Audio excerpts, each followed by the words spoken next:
So day 2-ish of being in Japan. That was a loud cicada. I think that's a cicada. I don't know.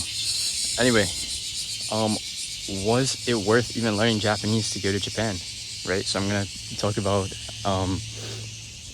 is all this immersion stuff even worth it? Right. After being here for a few days. So obviously the answer is yes, but there's a certain case where it's not. So honestly, 100% honest, you do not need to speak a single word of Japanese to be in Japan. You don't. That's just the truth. But I have a friend here from Mexico. He's half Mexican, half Japanese. Doesn't speak any Japanese though. He's having absolutely amazing time, right? But he, does not speak Japanese at all. Can't understand it.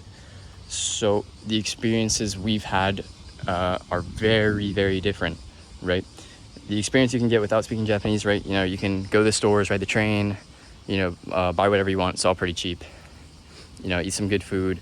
I haven't even eaten anything yet just because, I got really sick on the plane from the food they gave me.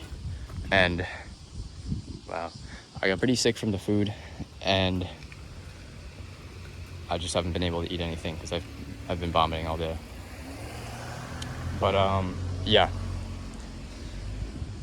Yeah, so you can have an amazing experience if you don't speak Japanese, right? There's no doubt about that.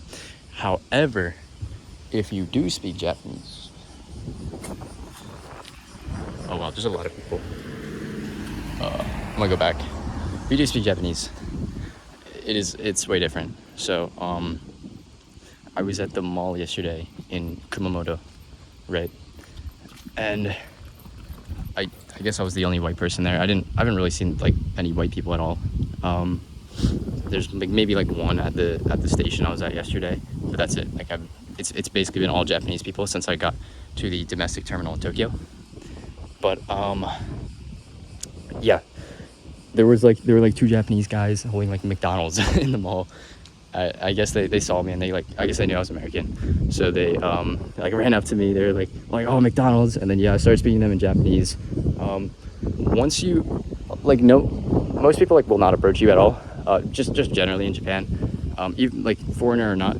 But if you're a foreigner, it's likely because they don't know if you know Japanese, right?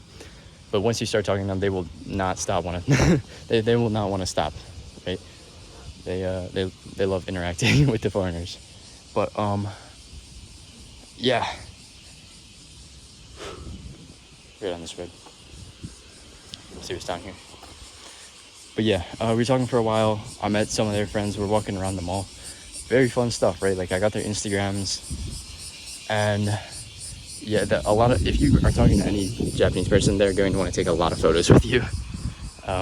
Yeah, and then after I was done talking to them, they wanted to go see a movie. I had to hop on my bus. Was walking back in the mall, and I guess I was kind of looking like a lost puppy a bit. So a group of 5-ish girls, maybe. I was walking around. I was just like, hey, do you know where the exit is? Because I didn't really know where I was. They're like, oh yeah, we wanna go with you, right? We wanna walk with you, because I said it in Japanese. Yeah, so we're chatting for a while in Japanese. Very fun conversation. They wanted to take a lot of photos with me.